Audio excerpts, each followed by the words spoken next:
가면산장 살인사건, 히가시노 게이고, 프롤로그.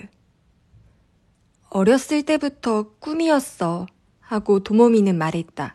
그 이야기를 할 때 그녀의 눈은 평소보다 한결 반짝거렸다. 난 불만 없어. 도모미가 하고 싶은 대로 해도 돼. 처음 그녀의 이야기를 들었을 때 가시마 다카유키는 그렇게 대답했다. 도모미는 가슴에 두 손을 X자를 모으고 아, 다행이다 하면서 기뻐했다.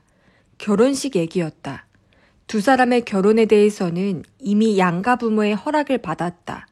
예식에 대해서도 두 사람이 의논해서 결정하라고 했다.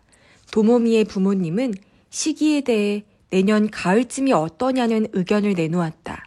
다카유키도 그때쯤으로 생각하고 있었다. 1년 정도는 여유가 있는 편이 좋다.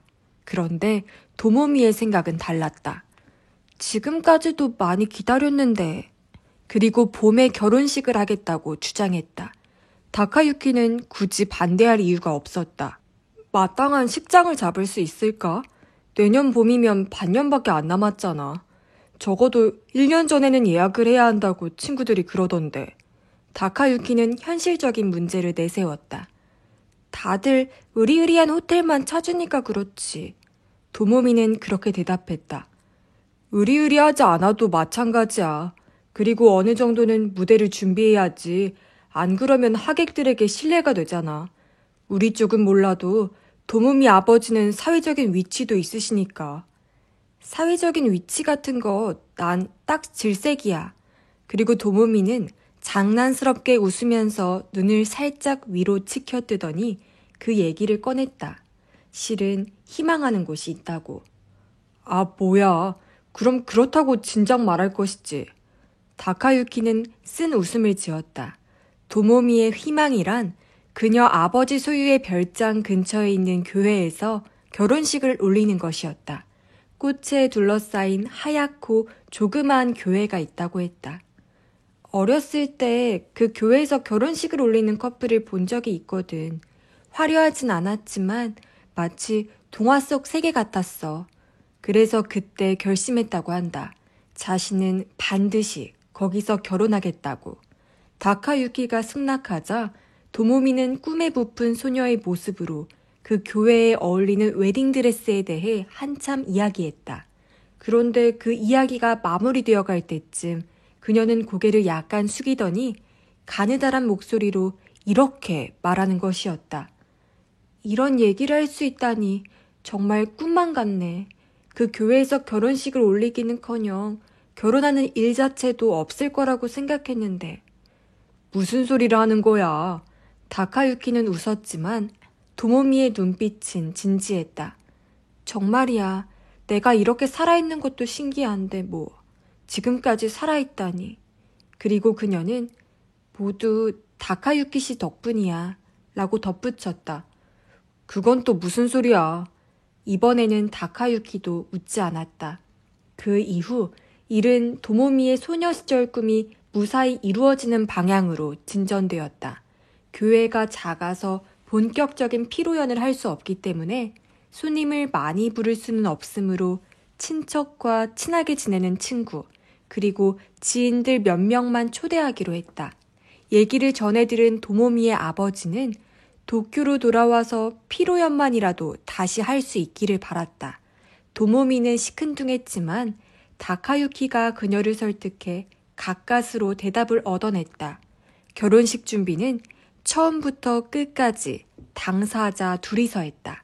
그 과정에서 다카유키는 도모미의 열정적인 모습에 눈이 휘둥그레졌다. 교회와의 협의와 각종 조사를 거의 그녀 혼자서 해냈다. 순식간에 시간이 흘러 결혼식을 일주일 앞둔 시점이 다가왔다. 모든 것이 순조로웠다. 머지않아 두 사람은 행복이라는 목적지에 도착할 터였다. 안전한 궤도에 완전히 올라타 있었다. 그런데 그날 다카유키는 평소처럼 출근했다. 그는 규모는 작지만 비디오를 제작하는 회사를 경영하고 있었다. 처음에는 기업의 사내 연수용 비디오 교재를 만드는 것이 주된 업무였지만 최근에는 텔레비전이나 음악에 관련된 의뢰도 들어오고 있었다. 요컨대 이 업계에서 나름 성공을 거둔 부류였던 것이다. 그 전화는 다카유키가 스태프와 회의를 하는 도중에 걸려왔다. 수화기를 든 사람은 여자 아르바이트생이었다. 사장님, 전화 왔는데요. 모리사키 씨, 도모미 씨의 어머니래요. 그러자 스태프 한 명이 드디어 올 게 왔군 이라고 내뱉었다. 신부 어머니가 한창 신경이 예민할 때잖아. 다카유키가 수화기를 받아들었다. 전화 바꿨습니다. 그런데 저쪽에서 대답을 하지 않았다. 그리고 무언가를 애써 억누르는 듯한 느낌이 전해졌다. 다카유키는 상대의 반응이 예사롭지 않음을 감지했다. 여보세요? 어머니, 무슨 일 있으세요? 다카유키가 묻자 참고 있던 것을 쏟아내듯 도모미의 어머니가 와락 울음을 터뜨렸다. 그리고 한참 동안 말을 잇지 못했다. 다카유키, 우리 도모미가 죽었대. 지금 경찰에서 연락이 왔는데 차를 타고 가다가 절벽에서 추락했대. 간신히 그렇게 말하고서 그녀는 다시 울기만 했다. 다카유키는 수화기를 든 채 그대로 얼어붙었다. 그날 도모미는 식장으로 예정된 교회에 간다고 했었다. 마지막으로 이야기할 게 있다는 것이었다. 사고는 돌아오는 길에 발생했다고 한다. 교회에서 고속도로로 향하는 도중의 산길에서 핸들을 잘못 꺾어 가드레일과 충돌한 후 그대로 절벽으로 추락했다는 것이다. 다카유키는 스태프들에게 사정을 설명하고 사무실을 뛰쳐나갔다. 직원들은 아무 말도 할 수 없었다. 경찰서에는 사고 목격자가 와 있었다. 그의 말에 따르면 도모미는 핸들을 잘못 꺾었다기보다 핸들을 꺾을 의사가 거의 없는 것처럼 보였다고 했다. 지역 경찰 교통과에서는 그 증언을 참고해 졸음 운전을 했을 가능성이 크다고 판단했다. 자살 가능성도 고려했지만 결혼식을 일주일 앞둔 도모미가 스스로 목숨을 끊을 만한 이유는 어디에도 없었다. 다카유키 또한 그녀가 자살했다고는 상상할 수 없었다. 빈소에서 다카유키는 도모미의 부모님에게 깊이 머리 숙여 사과했다. 자신이 모든 것을 그녀에게 맡긴 탓에 이런 일이 벌어지고 말았다고. 그녀가 너무 지친 나머지 사고를 일으킨 것 같다고. 도모미의 아버지는 다카유키의 어깨를 두드리며 침울한 목소리로 그렇게 생각하지 말라고 했다. 도모미의 어머니는 그저 울기만 했다. 검은 리본이 걸린 도모미의 영정을 보고서도 다카유키는 그녀의 죽음이 믿기지 않았다. 밤이 되면 그녀에게서 전화가 걸려올 것만 같았다. 최근에는 매일 밤 전화가 걸려왔기 때문이다. 영정 옆에는 나흘 후면 그녀가 입을 예정이었던 하얀 웨딩드레스가 놓여 있었다. 제1막 무대. 핸들을 잡은 손에 힘이 들어갔다. 손바닥에 땀이 흥건했다. 속력을 충분히 늦추어 무사히 커브를 돌았다. 다카유키는 저도 모르게 한숨을 내쉬었다. 방금 지난 커브길이 바로 문제의 지점이다. 그리 심한 커브는 아니지만 그런 사고가 있었던 만큼 긴장하지 않을 수 없었다. 도모미가 저 세상으로 떠난 지 석 달이 지났다. 어느덧 장마철도 끝나 강렬한 햇살이 쏟아지는 날이 계속되고 있었다. 도모미의 아버지 모리사키 노부이코로부터 함께 별장에 가지 않겠느냐는 연락이 온 것은 지난주였다. 모리사키가에서는 해마다 여름이 오면 별장에서 며칠간 피서를 즐긴다. 다카유키도 올해는 도모미의 남편으로 참석할 예정이었다. 올해는 가지 말자는 의견도 있었지만 도모미가 기다리고 있는 것만 같아서 말이야. 이렇게 말하면 웃을지도 모르겠지만 모리사키가의 응접실에 마주 앉았을 때 도모미의 아버지는 쓸쓸해 보이면서도 다소 수줍은 듯한 미소를 보이며 말했다. 다카유키는 기꺼이 가겠다고 대답했다. 도모미는 세상을 떠났지만 다카유키와 모리사키가의 관계가 아주 끊어진 것은 아니었다. 저쪽에서 식사를 같이 하자고 부르는 일도 많았고 다카유키도 무슨 일이 있을 때마다 도모미의 부모님을 찾아갔다. 도모미의 부모, 특히 어머니인 아스코는 지금도 여전히 그를 사윗감처럼 대했다. 다카유키 역시 그들과 계속 교류하는 것이 불편하지 않았다. 그리고 그렇게 하는 것이 사업상 유리하기도 했다. 모리사키 노부이코는 제약회사를 경영하는 기업인이지만 연예계와 문화에도 관심이 크고 그 방면에 인맥도 많았다. 사실 다카유키의 회사가 최근 호조를 보이는 것도 노부이코의 지원이 있었기 때문이다. 그러니 만약 도모미가 그런 일을 당하지 않고 무사히 결혼했다면 다카유키의 미래는 한층 밝고 견고해졌을 것이다. 아니지. 다카유키는 앞 유리창 너머를 똑바로 쳐다보면서 고개를 살랑살랑 저었다. 그런 생각은 절대 하지 말자고 스스로 다짐했던 것이 떠올랐기 때문이다. 구불구불한 산길을 계속 달려 마지막으로 가장 긴 비탈길을 내려가자 눈앞에 호수가 나타났다. 다카유키는 핸들을 왼쪽으로 꺾고 호숫가를 달렸다.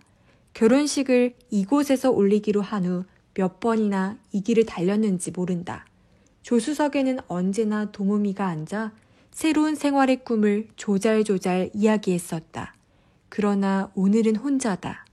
도로 오른쪽으로 잔가지처럼 뻗어있는 몇 갈래 길이 나타났다. 다카유키는 낯익은 레스토랑을 지난 지점에서 그 중에 한 길로 들어섰다. 길가에 조그만 별장들이 쪼르르 들어서 있는데 잠시 더 달리다 보면 정원이 넓은 조금 더 크고 멋진 집들이 눈에 띄기 시작한다. 이런 곳에도 서열이 있는 것이다. 그리고 그 길이 끝나는 곳에 한층 규모가 크고 웅장한 서양식 건물이 있다. 차를 몰고 철책에 둘러싸인 정원으로 들어서자 벌써 차 2대가 주차장에 서 있었다. 트렁크에서 짐을 내리고 있자니 머리 위에서 목소리가 들렸다. 왔나? 올려다보니 모리사키 도시아키가 창문 밖으로 몸을 내밀고 내려다보고 있었다. 도시아키는 다카유키의 처남이 될 뻔한 인물, 그러니까 도모미의 오빠다. 안녕하십니까. 다른 사람들은요? 아버지는 산책하러 나갔고 다른 사람들은 아직이야. 차가 2대 있는데요? 노부이코와 그의 아내 아스코는 운전을 하지 못하는 것으로 알고 있다. 운전기사를 데리고 온 것일까? 하나는 시모조 씨 차야. 둘 중 작은 차를 가리키면서 도시아키가 말했다. 시모조 씨요? 아직 모르나 보군. 새로운 비서야. 아버지와 같이 산책하고 있어. 새로운 비서 이야기는 처음 듣는 것이었다. 아무튼 거기 그러고 있지 말고 어서 들어오라고. 술 친구가 없어서 따분하던 잠이었어. 그 말에 다카유키는 가방을 들고서 서둘러 현관으로 향했다. 현관문은 묵직한 나무 문이다. 무심코 그 문 위쪽을 바라보던 다카유키는 하며 조금 놀랐다. 문 위의 벽에 나무로 만든 가면이 걸려 있었기 때문이다.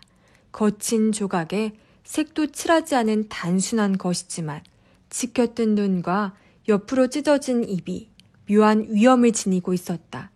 도모미의 부모님이 외국에 갔다가 기념품으로 사온 부적 같은 것이겠거니 생각했다. 아버지가 가끔 이상한 물건을 사들인다고 도모미가 투덜거렸던 적이 있었기 때문이다. 마치 가면이 내려다보는 것 같은 느낌을 받으며 다카유키는 문을 열었다. 그 순간 무언가 모를 불길한 예감이 그의 가슴을 스쳤다. 물론 그것은 아무 근거도 없는 예감이었다. 현관에서 구두를 벗고 들어가면 유리문이 또 하나 있다. 이렇게 현관이 이중인 것은 겨울 추위를 고려한 것이라고 한다. 유리문을 열고 들어서면 바로 오른쪽이 2층까지 뚫려있는 라운지다. 라운지 앞으로는 베란다가 있고 그 너머로 호수가 보인다. 베란다에 서면 이 별장이 호수 바로 옆에 있다는 것을 알 수 있었다. 호숫가 길에서 안쪽으로 많이 들어오기 때문에 호수에서 멀리 떨어진 것처럼 착각하는 것이다. 그런 생각을 하고 있는데 도시아키가 바로 옆 계단으로 내려왔다. 폴로 셔츠에 반바지 차림이었다.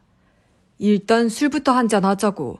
도쿄에서 여기까지 혼자 운전해 오느라고 피곤할 텐데. 그리고 그는 식당으로 들어가 양손에 캔맥주를 2개씩 들고 나왔다. 둘은 호수가 보이는 베란다로 나갔다. 거기에는 하얀 나무 테이블과 의자가 놓여 있다. 도시아키가 앉아 다카유키도 그와 마주보고 앉았다. 도시아키는 노부이코의 회사에 다닌다. 당연히 간부 후보다. 이제 겨우 30살인데 부장 자리를 꿰차고 있었다. 가족회에 누가 오는데요? 다카유키가 묻자 도시아키는 맥주를 한 모금 꿀꺽 들이켜고서 대답했다. 우선 신호 씨 부녀가 올 거야. 그 사람들은 알지? 네, 알죠. 도모미 씨가 소개해준 후로 몇 번 만난 적이 있습니다. 신호 가즈마사 씨가 도모미 씨의 삼촌이시죠? 그래, 우리 어머니의 동생이지. 자네도 맥주 들지. 도시아키가 그렇게 말하자 다카유키는 그럼 하며 캔을 들었다. 손가락이 시릴 정도로 차가웠다. 그 부인도 따님도 꽤 미인이시던데요. 뭐 그렇지. 그런데 숙모는 오늘 못 올 거야. 친정에 급한 볼일이 있으신 모양이야. 아쉽군요. 다카유키가 그렇게 말하자 도시아키는 캔맥주에서 입을 떼고 입술을 비틀며 웃었다. 아름다움을 감상하는 거라면 딸만으로 충분하겠지. 유키에가 굉장히 예뻐졌어. 네, 정말 예쁘더군요. 신호 유키에의 얼굴을 떠올리면서 다카유키는 솔직하게 대답했다. 숙모 대신은 아니지만 신호 부녀와 함께 기도라는 남자가 따라올 거야. 삼촌의 주치이지. 우리 아버지도 간혹 신세를 지고 있고. 주치이요? 삼촌은 신장이 좋질 않아. 뭐 꼭 그래서만은 아니고 그 남자의 아버지가 우리 어머니의 삼촌과 사촌이거든. 그러니까 내게는 육촌인 셈이지. 그렇군요. 그렇다면 와도 이상할 게 없겠네요. 다카유키가 그렇게 말하자 도시아키는 또 희죽 웃었다. 게다가 기도에게는 꼭 참석하고 싶은 이유가 있지. 그게 뭡니까? 다카유키가 맥주캔에서 입을 뗐다. 곧 알게 돼. 그리고 도시아키는 맥주를 단숨에 쭉 들이켜더니 캔을 찌그러뜨려 버리고 2개째 캔을 땄다. 그 외에도 도모미의 친구인 게이코가 참석할 거야. 자네도 알지? 다카유키는 고개를 끄덕였다. 아가와 게이코라면 도모미가 소개해준 적이 있었다. 고등학교를 같이 다닌 가장 친한 친구라고 했다. 상당히 머리가 좋게 생긴 여자였다. 거기에 우리 둘까지 합하면 이번 모임의 참석자는 전부 9명. 그때 현관에서 사람 소리가 들리면서 유리문이 열리고 모리사키 부부가 들어왔다. 다카유키를 본 아스코는 그 온화한 얼굴에 미소를 띠고 그에게 다가왔다. 아이고, 벌써부터 도시아키를 상대하고 있네. 가여워라. 아닙니다. 운전하고 오느라 목이 말라서요. 그걸 알고 같이 마시자고 한 거지. 그리고 오늘 모이는 사람들에 대해서 예비 지식도 좀 줄 겸. 도시아키는 씩 웃었다. 그럴 필요가 뭐 있어. 모두 다카유키 군이 잘 아는 사람들인데. 그렇게 말하며 노부이코도 다가왔다. 그 뒤로 짧은 머리를 보이시하게 손질한 키 큰 여자가 따라왔다. 연극을 하면 남자 역을 맡아도 되겠다 싶은 타입이었다. 다카유키는 잠시 그녀를 바라보았다. 두 사람은 초면이지. 다카유키의 표정을 보고 눈치를 챈 듯 노부이코가 말했다. 시모조 레이코 양이네. 지금 내 비서로 있지. 잘 부탁드립니다. 라며 그녀가 머리 숙여 인사했다. 다카유키도 허둥지둥 머리를 숙였다. 도시아키에게 비서가 새로 왔다는 말을 들었을 때는 당연히 남자인 줄 알았던 것이다. 다카유키 씨는 동쪽 맨 끝방을 사용하면 돼요. 아스코가 2층을 가리키며 말했다. 복도를 따라 난간이 있고 그 너머로 방문이 보였다. 도모미가 쓰던 방이지. 그녀는 조금 가라앉은 목소리로 그렇게 덧붙였다. 다카유키는 잠자코 고개를 끄덕였다. 처남이 많이 늦는군. 12시 조금 넘어서 도착하겠다던 사람이.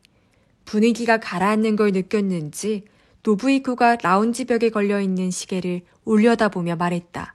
시계바늘이 3시를 지나 있었다. 오랜만에 하는 드라이브니까 느긋하게 오고 있는 거겠죠. 나는 슬슬 저녁 준비를 해야겠네. 저도 거들게요. 아스코가 주방으로 향하자 시모조 레이코도 그녀를 따라갔다. 그럼 우리는 한판 겨뤄볼까? 그러면서 노부이코가 라운지 한가운데에 있는 조그만 테이블에 앉았다. 그 테이블에는 체스보드가 그려져 있고 서랍에는 말이 들어있다. 아니, 저는 옷을 좀 갈아입어야겠습니다. 다카유키가 그렇게 말하며 사양했다. 체스를 못하는 건 아니지만 노부이코를 상대하는 건 아무래도 어색했다. 제가 상대해드리죠. 도시아키가 캔을 들고 일어섰다.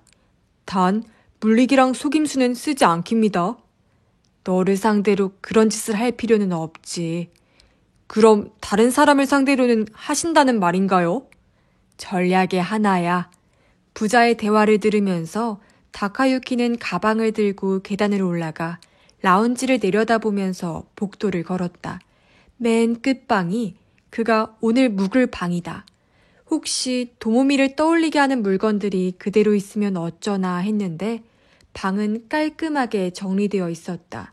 방문을 열고 들어서면 바로 왼쪽에 샤워실이 있고 방 안쪽 창문가에 침대와 조그만 책상이 놓여 있다. 다카유키는 다소 맥이 빠지는 걸 느끼면서도 동시에 안도했다. 도모미의 추억에 둘러싸여 있으면 도저히 잠이 올 것 같지 않다. 창문을 열자 방금 자신이 달려온 길이 내려다 보였다. 좁고 구불구불한 길이 마치 숲속에 몸을 누인 거대한 뱀 같았다. 그 길을 달리는 차 한 대가 보였다. 많이 본 듯한 하얀 승용차였다. 다카유키는 얼른 청바지와 티셔츠로 옷을 갈아입고 샤워실에서 세수를 한 후에 방에서 나왔다. 아까부터 얼굴이 끈적거려 신경이 쓰였다. 복도로 나가자 라운지에서 말소리가 들렸다. 시노 유키에가 도시아키와 아스코 부인과 얘기를 나누고 있었다. 하얀 블라우스를 입은 어깨 위로 갈색 머리가 너울거린다. 계단을 내려가는데 유키에가 발소리를 듣고서 이쪽으로 고개를 돌렸다. 그리고 어머 하는 입모양을 짓는다.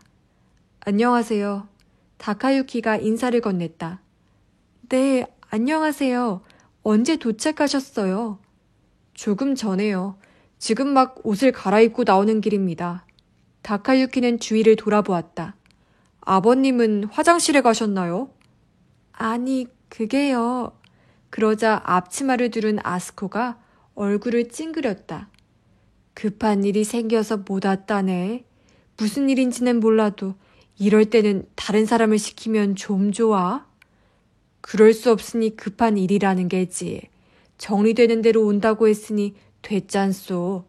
노부이코가 아내를 달래듯이 말했다. 그럼 여기까지 혼자서 온 겁니까? 다카유키가 묻자 유키에는 살며시 고개를 저었다. 아니에요. 기도 씨가 운전해 주셨어요. 그녀가 그렇게 말하는데 다카유키의 등 뒤에서 유리문이 열렸다 닫히는 소리가 났다. 돌아보니 한여름인데도 답답하게 양복을 차려입은 남자가 서 있었다. 몸집에 비해서 얼굴이 유난히 크고 피부가 하얗다. 또 코는 큰데 눈과 입은 작아서 옛날 그림 속의 광대 같은 인상이었다. 나이는 30대 중반쯤일까? 조금 전에 도시아키가 설명해 주긴 했지만 다카유키는 다시 정식으로 기도 노부오를 소개받았다. 아버지가 병원을 운영하고 있다고 한다. 다카유키 씨는 도모미 씨 장례식 때 멀리서 배웠습니다. 인사를 드리려고 했는데 몹시 바쁘신 듯해서. 기도의 말투는 정중했지만 다카유키는 그 눈이 상대의 값을 매기듯 위아래로 움직이는 것을 놓치지 않았다. 유키의 방은 계단 올라가서 맨 오른쪽 끝이야. 어딘지 알지? 아스코의 말에 유키에는 고개를 끄덕였다. 그리고 그녀가 가방을 들자 기도가 다급히 손을 내밀었다. 내가 들지. 괜찮아요. 가벼워요.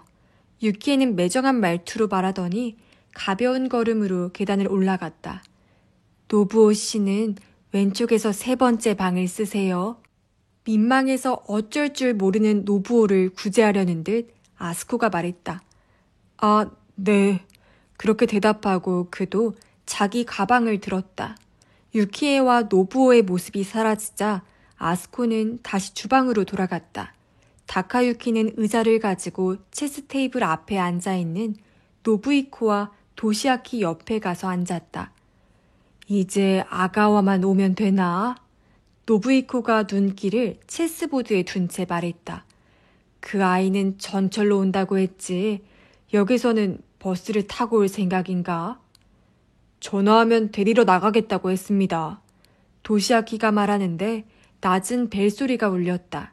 무슨 소린가 하고 다카유키는 실내를 두리번거렸다. 현관 벨소리군.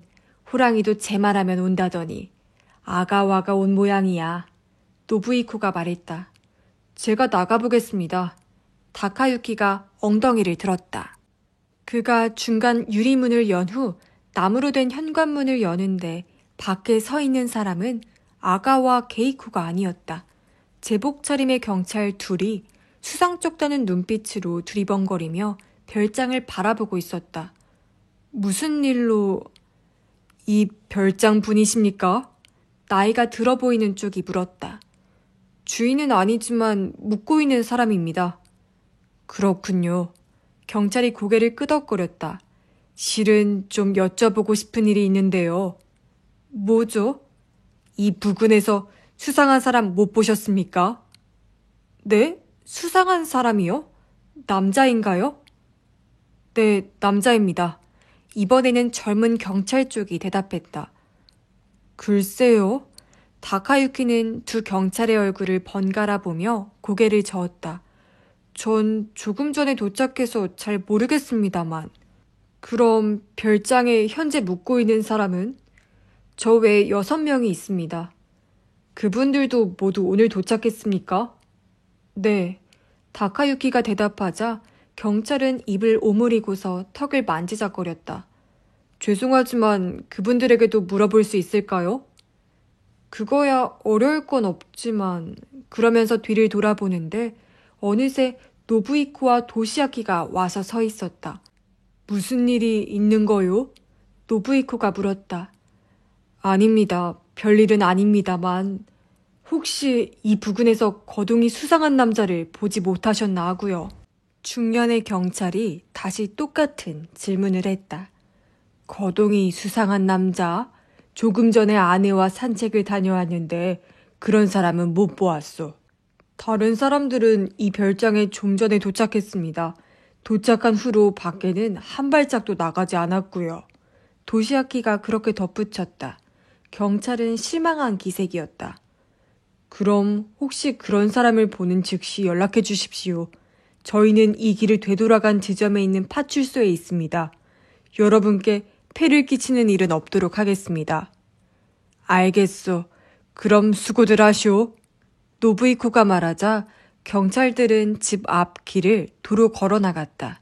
라운지로 돌아오니 유키에가 내려와 있었다. 그녀가 무슨 일이냐고 묻자 다카유키는 경찰이 왔었다고 이야기해 주었다. 무슨 사건이라도 있었나요? 유키에가 불안한 표정으로 물었다. 아마 상습적인 치안이나 뭐 그런 거겠지. 별일 아니라는 듯이 말하고 도시아키는 다시 체스 테이블 앞에 앉았다. 신경이 쓰이는군요. 밤에는 문단속을 잘해야겠습니다. 어느새 옷을 갈아입고 온 기도 노부오가 유키의 옆 얼굴을 힐끔거리며 말했다. 이 부근은 그런 염려가 없는 곳이었는데 아무래도 이제는 많이 노출된 모양이야. 한탄하는 말투로 그렇게 말하면서 노부이코는 체스 말을 움직였다. 그런데 그런 인간들이 어슬렁거리고 있다면 게이코가 걱정이로군. 여기서 전화를 걸면 좋을 텐데. 그녀는 걱정 없습니다. 도시아키가 이상하리만치 자신감 있게 말했다. 그의 말대로 30분쯤 지나자 아가와 게이코가 도착했다. 역에서 버스를 타고 여기까지 왔다고 했다. 늦어서 죄송해요. 게이코가 꾸벅 고개를 숙였다.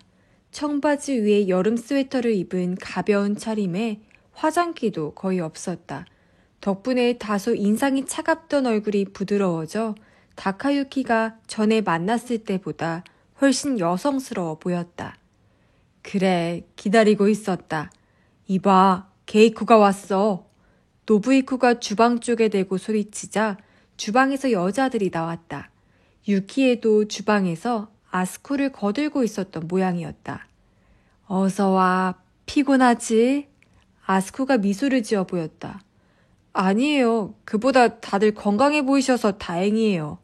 그리고 게이코는 거기 모인 사람들을 쓱 훑어보다가 유키에게서 눈길을 멈췄다.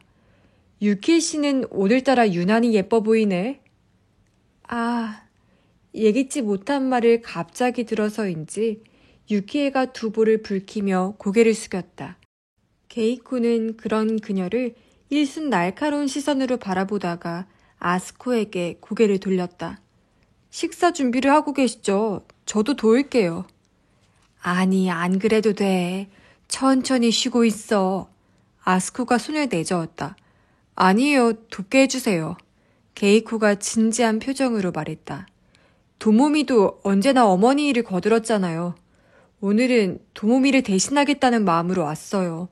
게이코. 그래, 그렇게 하도록 해. 게이코도 여기서 남자들 상대해봐야 무슨 재미가 있겠어. 노부이코가 끼어들었다. 그래, 그럼 내가 앞치마 가져올게. 아니에요. 제가 가져왔어요. 게이코는 가방을 열더니 귀여운 그림이 그려진 앞치마를 꺼냈다. 그녀가 주방으로 가는 것을 확인한 후 남자들은 다시 체스 테이블에 앉았다. 자, 이렇게 해서 오늘의 배우들이 다 모인 것 같군. 그러면서 노부이코가 무릎을 탁 쳤다. 식사는 오드볼로 시작되었다. 각자의 잔에 와인이 채워졌다. 아스코는 요리 솜씨가 좋다. 그 덕분에 도모미도 곱게 자란 여자치고는 요리를 제법 잘했다. 다카유키는 몇 번 맛본 적이 있는 도모미의 요리를 떠올렸다. 지금 먹고 있는 것이 그녀가 만든 요리 맛과 똑같기 때문일 것이다. 며칠 전에 아가와 게이코가 발표한 소설이 화제에 올랐다. 그녀는 작년에 22살의 젊은 나이로 모 문예지의 신인상을 수상했다. 그 후 그녀는 갓 취직한 직장을 그만두고 창작 활동에 전념하고 있다. 게이코의 소설을 읽다 보면 연애에 대해서 참 잘 알고 있다는 느낌이 드는데 말이야. 그게 대체 어디서 나오는 거지?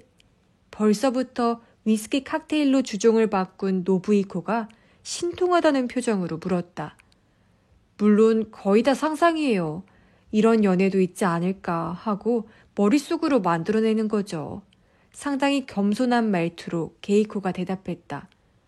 거의라면 그 중에는 자신의 체험이 바탕이 된 내용도 있다는 뜻인가요? 다카유키는 놀리는 투가 아니라 진지하게 물었다. 완전히 똑같을 순 없지만 더러 소재로 삼은 것도 있죠. 그래도 거의 없어요, 정말로. 게이코의 연애 실화도 읽어보고 싶은데 말이야. 노부이코가 말하자 몇 사람이 웃었다. 그래도 정말 대단하잖아요. 게이코가 소설가가 되다니. 옛날에는 도모미와 같이 발레를 배웠었는데 역시 대학에 가길 잘했나 봐. 발레에 재능이 없다는 걸 저 자신도 알았으니까요. 그렇다고 딱히 하고 싶은 게 있는 건 아니었어요. 대학도 별 생각 없이 간 거고요. 게이코가 그렇게 말하자 아스코는 포크와 나이프를 내려놓고 테이블 위에 놓인 꽃병에 아래쪽으로 눈길을 주었다. 우리 도모미도 마찬가지야. 발레에 재능이 있었는지 없었는지는 알 수 없지. 도중에 그만두게 했으면 많은 게 달라졌을지도 모르는데. 그녀의 말은 그 자리에 모두를 침묵시키기에 충분했다. 아유, 그만해요. 이런 자리에서. 눈물 짜는 얘기는 안 하기로 약속했잖아. 다카유키 군도 있는데. 노부이코가 나무라자 아스코는 고개를 숙인 채 허탈한 미소를 지었다. 그리고 얼굴을 들더니 다카유키에게 사과했다. 미안하네, 마음 상하게 해서. 그러자 무거워진 분위기를 바꾸기 위해서인지 노부이코가 내일 탈 모터보트가 준비되어 있다고 발표했다. 그걸 타고 호수를 유람할 작정인 듯 했다. 수상스키도 탈 수 있습니까? 조금 전까지 옆에 앉은 유키에에게 열심히 말을 걸던 기도 노부오가 처음으로 모두에게 들리는 목소리로 말했다. 가끔 친구 보트를 빌려서 수상스키를 타곤 하거든요. 그건 준비가 안 돼 있는데 원한다면 어떻게든 해보지. 시모조 양 가능하겠나? 네, 문제 없을 거예요. 시모조 레이쿠가 거침없이 대답하는 모습을 보고 다카유키는 조금 놀랐다. 이렇게 갑자기 수상스키 도구를 준비하라고 하면 자신은 도저히 대처할 수 없을 것이라고 생각하기 때문이었다. 아마도 그래서 노부이코가 그녀를 비서로 고용한 모양이다. 요즘은 아버님 일 돕기가 어떤가요? 전에 들었을 때는 여러 가지로 힘들다고 하던데. 다카유키가 테이블 모서리를 끼고 바로 옆자리에 앉은 유키에게 말을 건넸다. 지금까지는 기도가 그녀에게 계속 말을 걸어 그럴 기회가 없었다. 일은 많이 익숙해졌어요. 제가 하는 일이래야 간단한 사무 정도인걸요. 유키에는 와인잔을 든 채로 약간 수줍은 듯 대답했다. 하얀 피부에 붉은 기운이 도는 것은 아마 와인 때문일 것이다. 색깔이 옅은 눈동자가 살짝 촉촉해 보였다. 경영 쪽은 여전히 힘든 것 같아요. 요즘 들어 경쟁이 부쩍 치열해져서요. 그런 얘긴 많이 들었어요. 유키의 아버지 시노 가즈마사는 학원을 운영하고 있었다. 대상은 초등학생과 중학생으로 예전에는 멀리서도 학생들이 찾아올 만큼 인기가 좋았는데 요즘 들어 학생 수가 급격히 줄었다고 한다. 그렇다고 강의의 질이 떨어진 것은 아니다. 컴퓨터와 인터넷을 활용한 학원이 두각을 나타내면서 옛날 방식대로 운영되는 학원의 흡인력이 떨어진 것이다. 자금이라면 매형인 노부이코가 언제든 지원해주겠다고 하는데 가즈마사는 고맙다고 하면서도 늘 정중하게 거절한다고 들었다. 대학을 졸업한 유키에가 취직하지 않고 학원 일을 거들기로 결심한 것도 조금이나마 아버지에게 힘이 되고 싶어서인 듯 했다. 게다가 아이들의 숫자 자체가 줄어든 것도 한 요인이라고 하더라고요. 저희 아버지가. 그런 것 같더라고요. 출생률이 해마다 줄어든다는 기사를 신문에서 봤습니다. 학원 얘기입니까? 노부이코와 레저에 관한 얘기로 나누던 기도가 몸집에 맞지 않게 커다란 얼굴을 유키에 쪽으로 불쑥 들이밀었다. 네. 유키에는 그쪽을 보지도 않은 채 고개를 끄덕이며 대답했다. 학원이라. 기도는 허풍스럽게 얼굴을 찡그렸다. 제 입으로 말하긴 좀 그렇지만 아버님도 이제 슬슬 포기하는 편이 좋지 않을까 싶습니다. 어떻게든 계속하고 싶다면 규모를 키워야죠. 지금 같은 방식으로는 경영이 점점 어려워지기만 할 텐데. 그래도 아버지는 우리 같은 학원도 필요하다고 하세요. 입버릇처럼. 그녀는 여전히 기도 쪽으로는 눈길도 주지 않고 말했다. 입시 기술보다는 인성교육이 중요하다는 말씀이군요. 하지만 그런 말로는 세상의 어머니들이 납득하지 않을 텐데요. 그가 점점 더 유키의 쪽으로 다가왔다. 너무 가까이 다가오는 바람에 말할 때마다 입에서 튀는 침이 그녀의 음식 속으로 떨어지지는 않을까 싶어 다카유키는 이야기의 내용보다 그쪽에 더 신경이 쓰였다. 게다가 기도가 물을 한 모금 마시더니 등을 살짝 펴고 다시 말을 시작했다. 유키에 씨가 취직하지 않고 아버님 일을 거두는 것에도 찬성할 수 없고 말이죠. 전에도 말했지만 일을 하는 이상은 미지의 세계에 도전해야 마땅하지 않을까요? 그렇게 느껴질 수도 있겠지만 그렇죠. 지금부터라도 늦지 않았어요. 예를 들어서 하는 말인데요. 우리 병원에서 일해도 괜찮습니다. 기도는 그 커다란 코의 한쪽 콧구멍을 벌렁거렸다. 이 남자는 바로 그 말이 하고 싶었던 것이다. 네, 그래도 당분간은 아버지를 거들고 싶어요. 유키에는 미소를 지어 보이고는 의자를 뒤로 밀며 일어섰다. 아스코가 요리를 가지러 주방으로 가는 것을 보고 그녀를 도우러 가는 듯 했다. 기도는 그렇게 오래 공들여 복선을 깔았는데도 여지없이 퇴짜를 받는 바람에 얼빠진 표정을 짓고 있었다. 도시아키가 기도에 대해 설명하면서 이번 모임에 꼭 참석하고 싶어하는 이유가 따로 있다고 했는데 그게 이런 것이었구나 하고 다카유키는 메부리코를 옆에서 바라보며 깨달았다.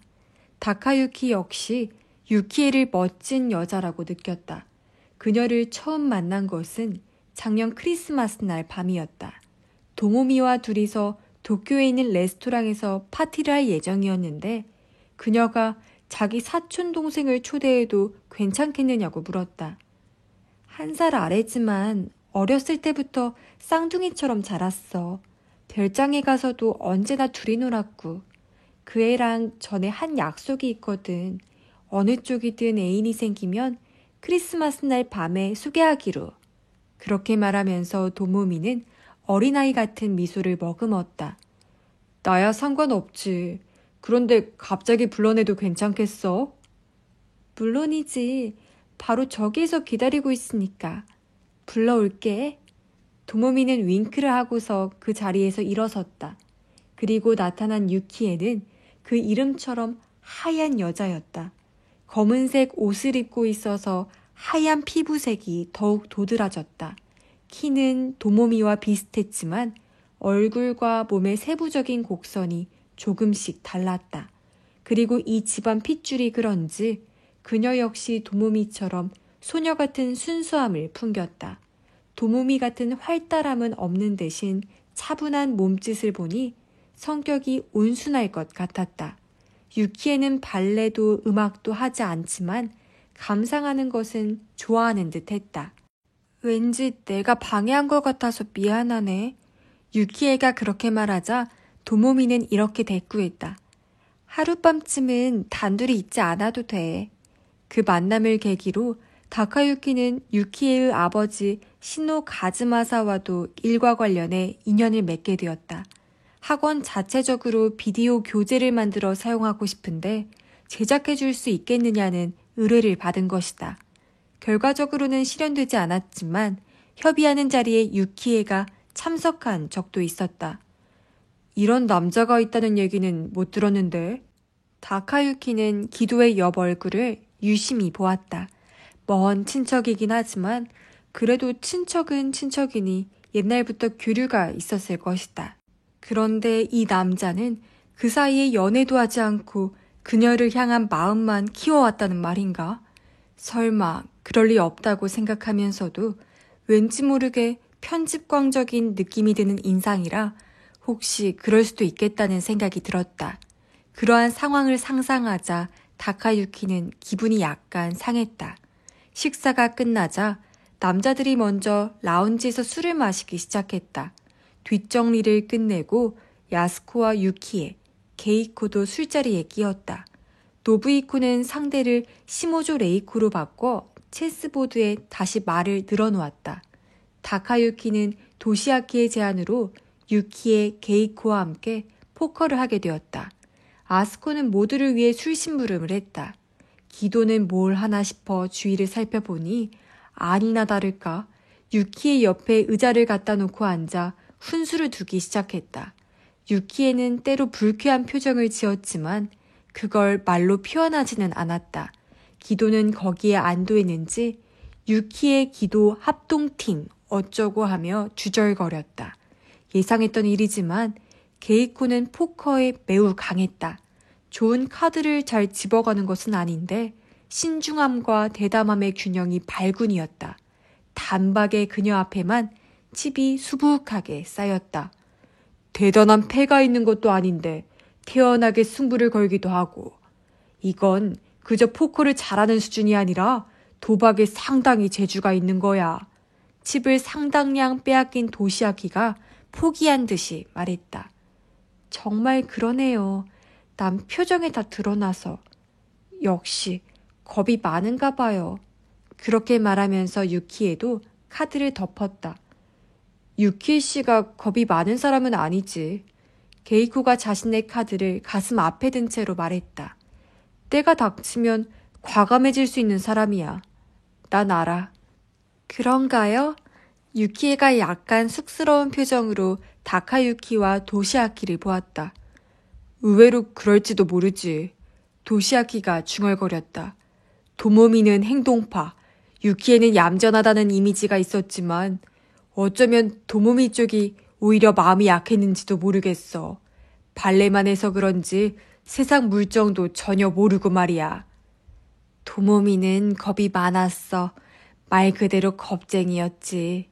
잔을 밖으로 온 아스코가 오가는 대화를 들었는지 도시아키의 말을 거들었다.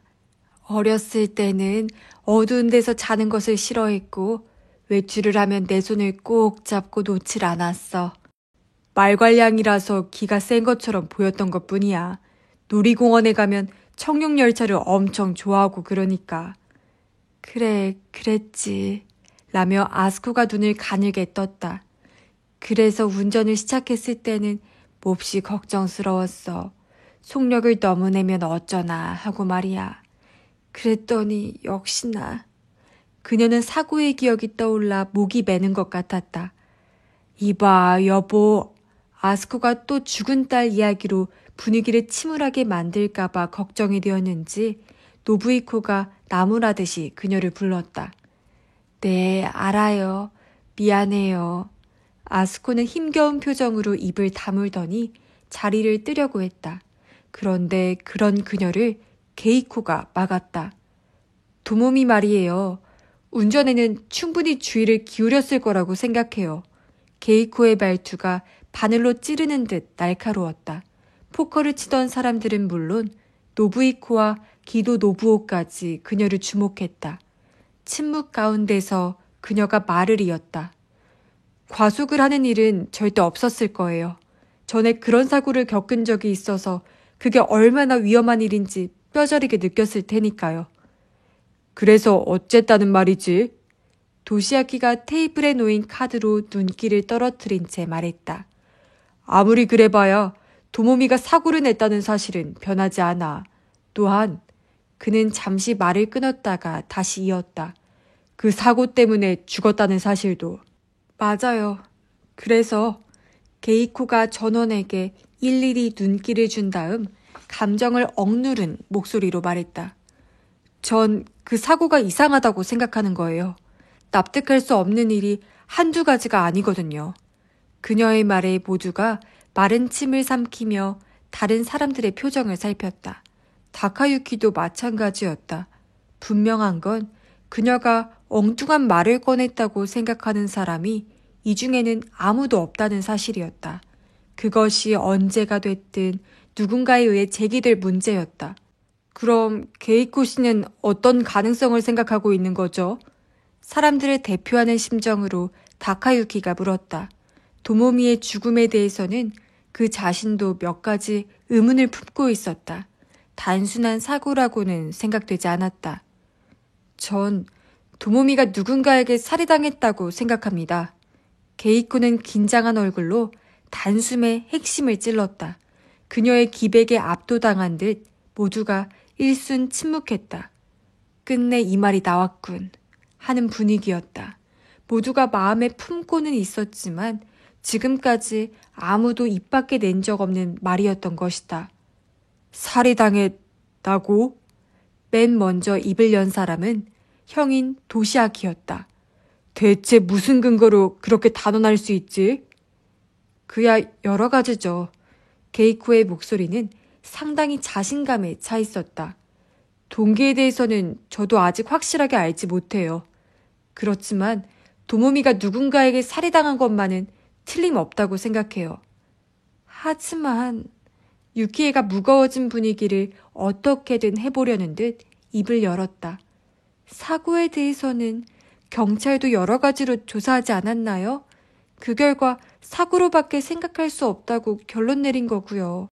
경찰에서 뭘 어디까지 조사했는지도 의문이에요. 그들이 일을 얼마나 대충대충 해치우는지 아는 사람에게 들은 적이 있거든요. 아니지. 그건 지나친 생각이야.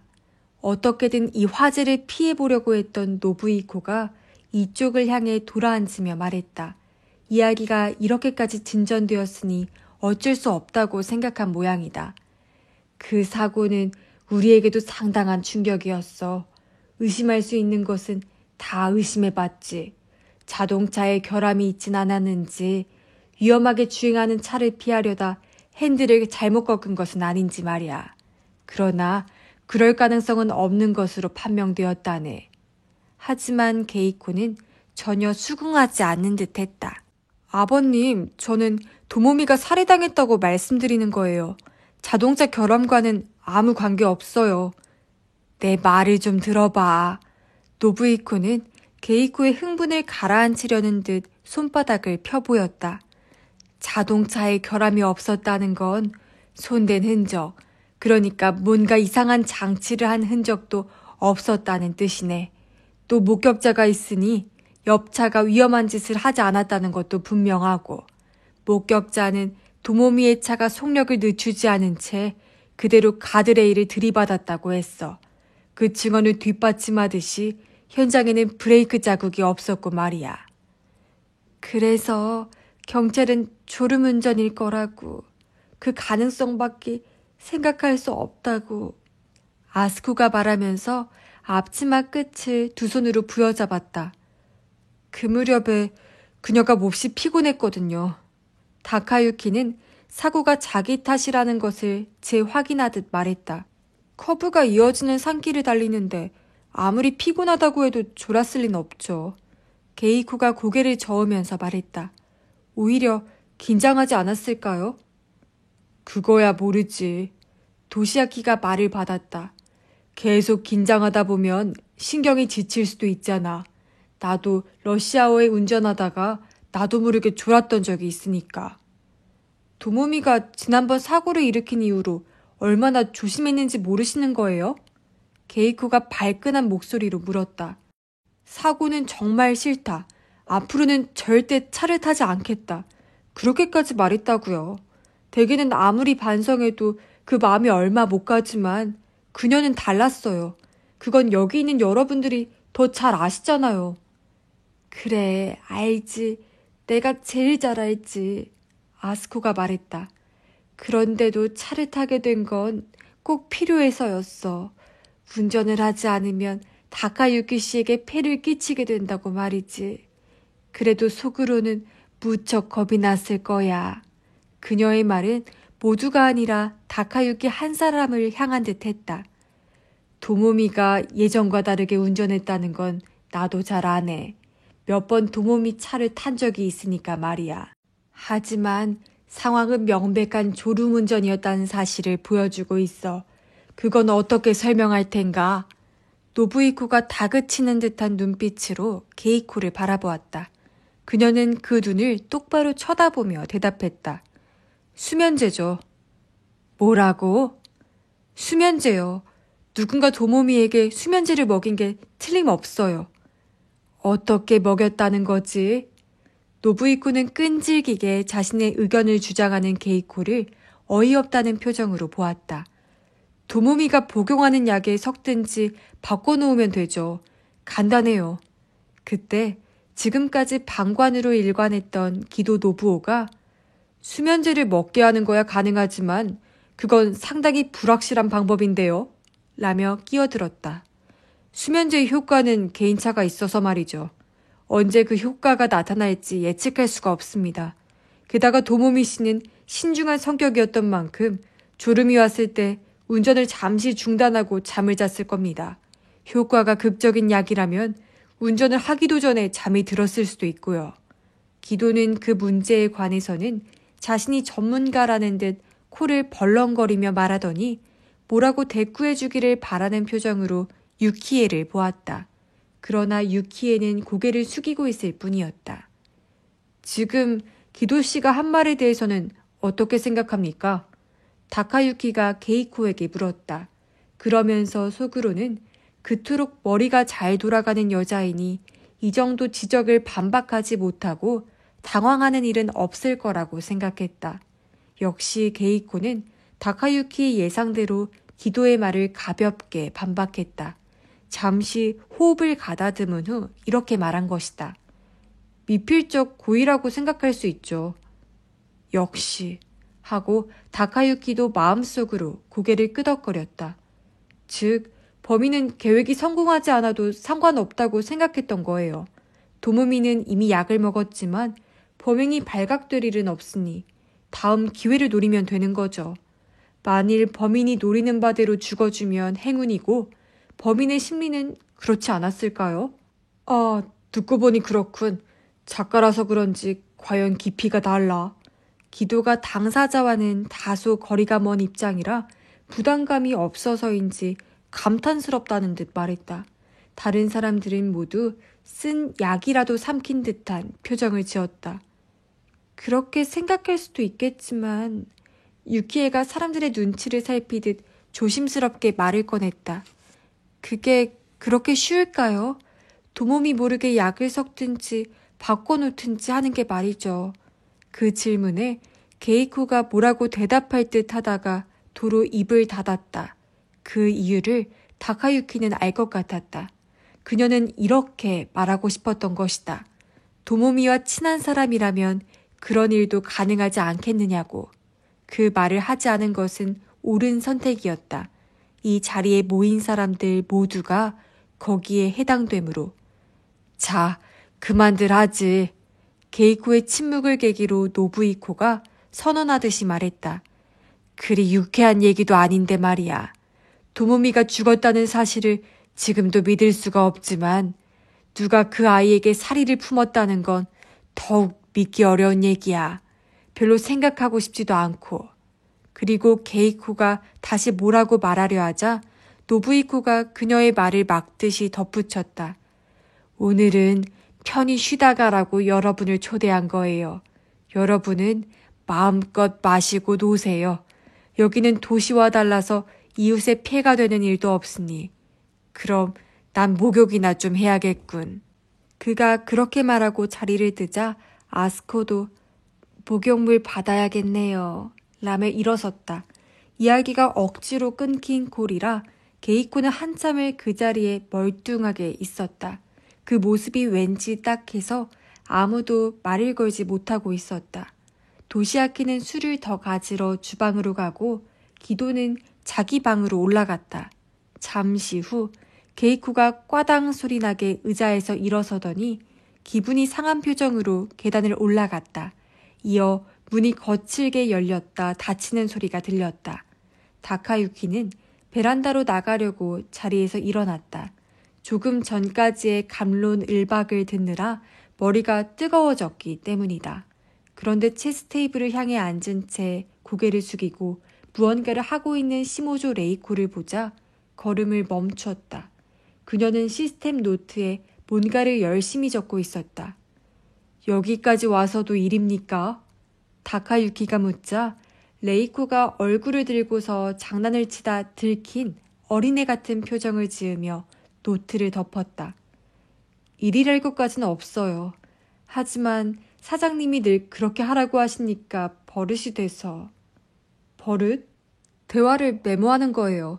이런저런 사람과 만날 때마다 오간 대화의 내용을 최대한 자세하게 기록하라고 하셨거든요. 녹음을 했다가 다시 들으면서 적으려면 시간이 더 오래 걸리니까요. 그럼 아까 우리가 나눴던 대화도 전부 메모한 겁니까? 다카유키는 놀라서 눈을 껌뻑거렸다. 그러니까 버릇이라는 거죠. 무의식적으로 손이 움직이고 마니까. 시모조 레이코는 쓴 웃음을 지었다. 그때 도시아키가 스카치 위스키가 담긴 잔을 한 손에 들고 다가왔다. 바람직한 버릇이군. 하지만 아까 나눈 얘기까지 기록했다고 하니까 왠지 찜찜하네. 모리사키 가문으로서는 별로 체면이 서지 않는 일이니 말이야. 그래도 상당히 흥미로운 대화였어요. 도모미 아가씨가 얼마나 사랑을 많이 받았는지도 잘 알겠고요. 하지만 만약 기분을 상하시게 했다면 메모는 처분하겠습니다. 레이코는 시스템 노트를 손에 들었다. 굳이 그럴 것까지 없지. 나중에 기념이 될지도 모르잖아. 게다가 언젠가 아버지가 그때 대화 내용이 뭐였느냐고 레이코 씨에게 물을지도 모르고 말이야. 아무튼 체스나 마저 두자고. 내가 자네의 퀸을 잡고 중단되었던가? 그러고서 도시아키는 체스 테이블 건너에 다시 앉았다.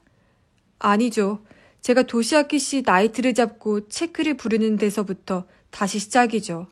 시모조 레이코는 그의 농담을 태연히 받아넘겼다. 다카유키는 레이코가 눈에 잘 띄지는 않아도 좀 별난 구석이 있는 여자라는 인상을 받았다. 베란다로 나가니 나무 냄새가 났다. 호수 위로 부는 바람이 화끈해진 볼에 닿아 느낌이 상쾌했다. 구름이 별로 없는 덕분에 도시에서는 상상도 할 수 없을 만큼 별이 또렷하게 보였다. 난간에 양 팔꿈치를 대고 잠시 하늘을 올려다보는데 뒤에서 말소리가 들렸다. 커피 드실래요? 돌아보니 유키에가 머그컵 2개를 담은 쟁반을 들고 미소 짓고 있었다. 아, 네, 감사합니다. 저도 여기서 마셔도 될까요? 그럼요. 다카유키와 유키에는 호수를 향해 나란히 앉았다. 원래대로라면 도모미 언니가 여기 앉아 있어야 하는데. 유키에는 눈을 살짝 치켜뜨고 다카유키를 보았다. 다카유키가 움찔 놀라자 그녀가 입에 손을 대고 미안해요. 공연한 소리를 해서 라며 당황한 표정을 지었다. 그 볼에서 목덜미로 이어지는 피부가 소녀처럼 곱다. 게다가 눈이 커서 마치 프랑스 인형처럼 사랑스러웠다. 신경 쓰시지 않아도 됩니다. 이제 괜찮아요. 다카유키가 그녀를 위로하듯이 말했다. 집은 어떻게 하셨나요? 그럭저럭 정리가 됐습니다. 가구와 가전제품은 결국 모리사키식 댁으로 전부 돌려보냈죠. 도모미 부모님은 그대로 사용하라고 하셨지만 그러고 싶지 않아서요. 그렇겠죠. 도모미가 죽기 얼마 전에 이사가 끝나 다카유키의 집에 새 가구와 가전제품이 들어와 있었다. 도모미의 혼수품이었다. 집 역시 결혼이 결정된 후에 얻은 것이었다. 도모미의 부모님은 돈을 보태줄 테니 이 기회에 아파트를 사면 어떻겠느냐고 했지만 다카유키로서는 그렇게까지 신세지고 싶지 않았다. 도모미의 짐을 돌려보낸 탓에 지금은 횡댕그렁한 집에 다카유키 혼자 살고 있다. 아까 하던 얘기 말인데요. 유키에가 머그컵에 찍혀있는 문양을 손가락으로 더듬으면서 머뭇머뭇 말을 꺼냈다. 게이코 씨가 갑자기 그런 말을 꺼내서 좀 놀랐어요. 전 지금까지 그런 식으로는 한 번도 생각해 본 적이 없거든요. 그런 식이라는 게 도모미가 살해되었을지도 모른다는 걸 얘기하는 겁니까? 네. 다카유키는 고개를 끄덕였다. 보통은 그렇겠죠. 그렇게 생각하고 싶지도 않고. 보통이라면 유키에가 그의 말꼬리를 잡았다. 다카유키 씨도 게이코 씨와 같은 생각이라는 건가요? 그녀만큼 명확한 건 아니지만 어느 정도는 그렇게 말하고 다카유키는 커피를 마셨다. 바람에 몸이 서늘해져 따끈한 커피가 아주 맛있게 느껴졌다. 사람은 남 얘기에는 냉정할 수 있지만 자신과 밀접한 관련이 있는 일에 대해서는 이성적으로 대응하기 쉽지 않죠. 도모미가 교통사고라는 흔한 이유로 죽었다는 사실을 인정하고 싶지 않은 마음도 있고 말입니다. 아마 게이코 씨도 그런 심정 아닐까요? 유키에는 양손으로 쥔 자신의 머그컵을 내려다보았다. 하지만 누군가 도모미 언니를 죽이려 했다는 건 도무지 믿어지지 않아요. 게이코 씨는 동기에 대해서 분명하게 말하지 않았는데 다카유키 씨는 혹시 짐작가는 게 있나요? 아니요, 저 역시 전혀. 만약, 정말 이건 만약인데요. 게이코 씨 말처럼 누군가가 도모미 언니의 죽음을 바라고 어떤 수를 썼다면 다카유키 씨는 그 누군가를 당연히 원망하겠죠? 유키에는 진지한 눈길로 다카유키를 바라보았다. 대답하기에 앞서 다카유키는 왜 그녀가 그런 질문을 하는지 생각해 보았지만 이렇다 할 이유는 떠오르지 않았다. 물론 그렇죠. 도모미의 죽음이 누군가 의도한 것이라면요. 하지만 그런 일은 아마 없을 겁니다. 그렇게 의도된 장치는 없었다고 저는 믿고 싶습니다. 그렇죠. 저도 그래요. 유키에는 진지하게 물었던 것이 겸연쩍은 듯 살짝 미소를 지었다. 제가 일기를 쓰거든요. 여기에도 가져왔는데 오늘 밤 일을 어떻게 쓰면 좋을지 난감할 것 같네요. 있는 그대로 쓰면 되지 않을까요? 다카유키가 그렇게 말하자 그녀도 고개를 끄덕였다. 그래야겠죠. 자, 도모미 얘기는 이제 그만하고 유키에 씨 얘기 좀 해보죠. 좋은 남자를 찾았나요? 유키에는 말없이 조금 전과는 다른 종류의 미소만 머금었다. 기도 씨와 꽤 친해 보이시던데. 그는 아까부터 조금 마음에 걸렸던 이야기를 꺼내보았다. 유키의 표정에 뭐라 말할 수 없이 우울한 빛이 어렸다. 전에 아버지들끼리의 술자리에서 그 사람 상대로 제가 어떻게 했느냐는 이야기가 있었나 봐요. 우리 아버지는 농담으로 한 얘기라고 하시는데 그쪽은 그렇지가 않았는지 그 후부터 기도 씨가 같이 영화를 보러 가자는 등 식사를 하자는 등 하는 일이 종종 있어요. 전 늘 시간이 안 된다고 피하고 있지만요. 옆에서 보기에 기도 씨는 유키 씨에게 홀딱 반한 것 같던데요. 그러자 유키에는 테이블에 팔꿈치를 대고 고개를 약간 기울였다. 근본적으로 받아들일 수 없는 게 있다고 할까? 연애나 결혼 상대로 생각하기 어려운 사람이에요. 요컨대 생리적으로 받아들일 수 없는 타입이다. 그렇게 말하고 싶은 것이리라. 하지만 그렇게 노골적으로 말하는 것은 결례라고 여기는 것 같았다. 그렇게 본인의 생각이 확실하다면 분명하게 말하는 편이 좋지 않을까요? 유키 씨를 보는 그 사람 눈이 마치 자기만의 보물을 보는 듯 했습니다. 그러려고 하긴 했는데 여러 가지로 친절하게 대해주시니 좀처럼 입이 안 떨어지네요. 게다가 정식으로 프로포즈를 받은 것도 아니고요. 기도로서는 이미 약혼한 기분일 테니까 그럴 필요를 못 느끼는지도 몰랐다. 그렇게 생각하자 왠지 답답했지만 다카유키는 굳이 그 말을 하진 않았다. 다카유키가 커피를 다 마셨을 때 뒤에서 유리문 열리는 소리가 났다. 몸을 틀어 돌아보니 양반은 못 되는지 기도 노부오가 의심스럽다는 표정으로 서 있었다. 샤워를 했는지 잠옷바람에 머리 위에서 김이 모락모락 오르고 있었다. 그것이 다카유키에게는 질투 때문에 머리가 뜨거워져서 나는 김처럼 보였다. 그는 다카유키와 유키에를 번갈아 보더니 비난조로 물었다. 뭐하고 있었습니까? 도모미 언니 얘기를 하고 있었어요. 그렇죠? 유키에가 동의를 구하자 다카유키는 고개를 끄덕였다. 그러나 기도는 다카유키 따위는 안중에도 없었다. 내가 자리에서 일어나기 전에 나중에 방으로 와달라고 했는데 못 들었습니까? 계속 기다리고 있었는데. 웬일로 얌전히 2층으로 올라가나 했더니 그런 거였구나 싶었다. 그러고서 그는 유키에가 오기 전에 서둘러 샤워를 한 것이다. 미안해요. 그런데 오늘은 좀 피곤해서. 유키에가 그렇게 말하자 기도는 입을 삐죽거리며 허리에 손을 얹고 먼 풍경을 바라보는 듯한 몸짓을 했다. 내내 여기 있었습니까? 시원하니 경치도 좋군요. 빈정거림이 담긴 말투였다. 여기 앉으세요. 전 이제 방으로 돌아갈 테니까. 유키에는 머그컵 2개를 쟁반에 담아들더니 냉큼 베란다에서 물러갔다. 기도와 다카유키의 어색한 분위기만 뒤에 남았다. 이제 저도 샤워를 하고 자야겠군요. 다카유키도 의자에서 엉덩이를 들었다. 기도와 단둘이 할 만한 이야기는 아무것도 없었다. 저 잠깐만요, 가시마 씨. 기도의 말이 다카유키를 막았다. 기도는 다카유키 옆으로 다가와 그를 올려다보며 말했다. 그쪽에 딱한 처지는 동정이 갑니다. 슬픈 마음도 충분히 이해합니다. 하지만 기도는 콧잔등을 실룩거리더니 다시 말을 이었다. 유키 씨에게서 위로를 얻으려 하는 것은 좀 뭐하지 않나 싶습니다. 그녀에게 바람맞은 분풀이를 하는 듯 했다. 그럴 마음 없습니다. 그런가요?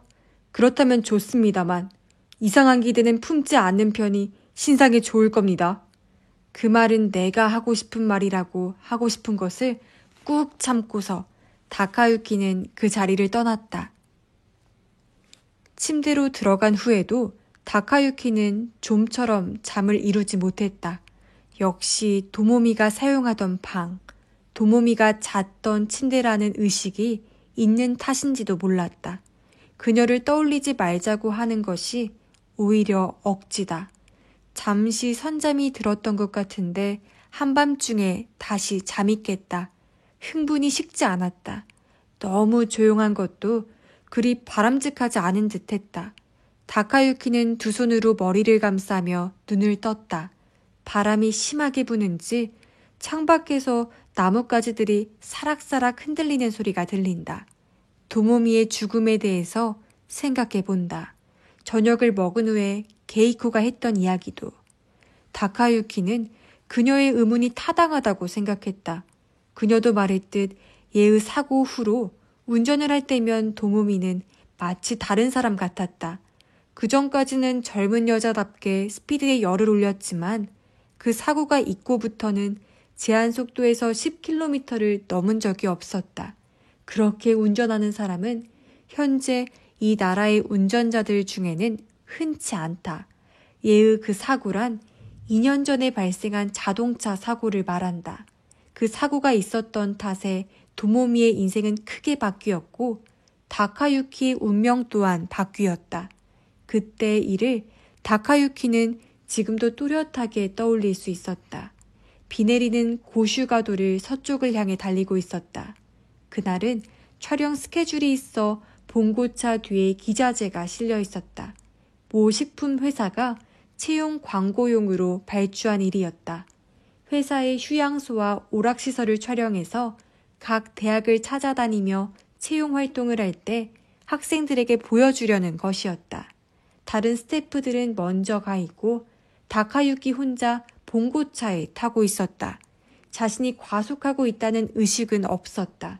충격에 약한 기자재가 있어서 평소보다 신중하게 운전했을 정도니까. 앞차를 추월하지도 않고 계속 왼쪽 차선으로 달렸다. 어느 정도 달렸을까?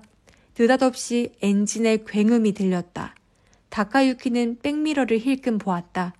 오른쪽 뒤에서 빨갛고 납작한 스포츠카가 전속력으로 달려오고 있었다.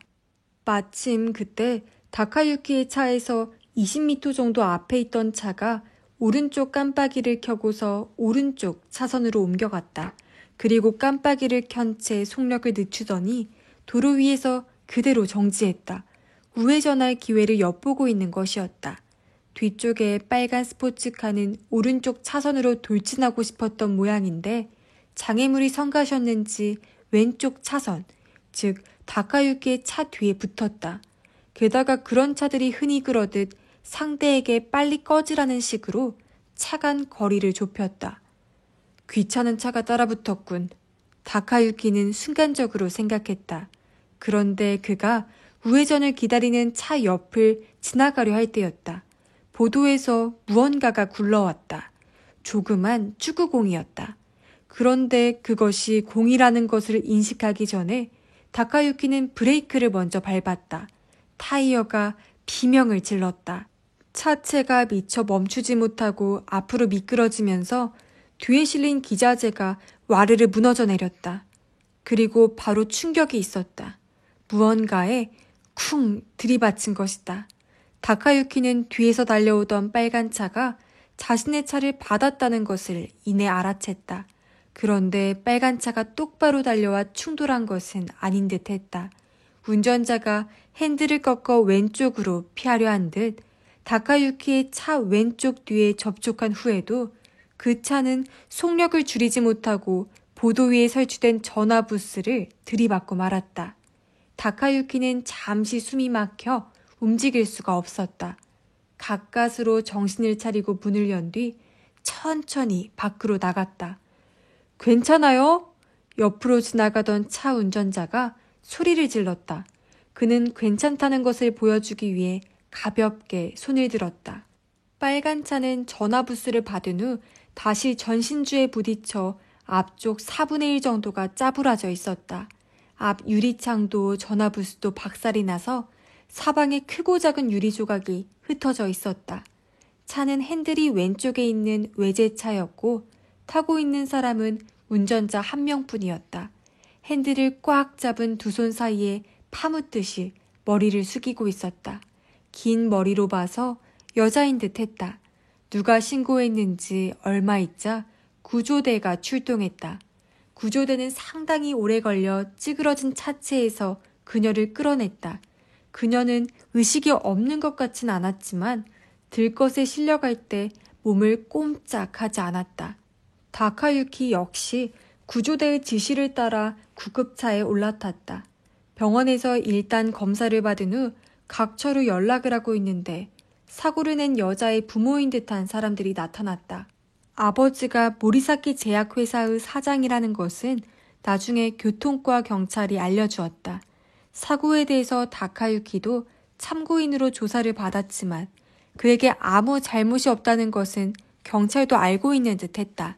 오히려 추돌을 당했으니 피해자 입장이었다. 모리사키 측에서 파견한 변호사는 다카유키가 입은 손실을 무조건 배상하겠다는 쪽으로 이야기를 끌고 갔다. 하지만 그가 입은 피해는 별것 없었다.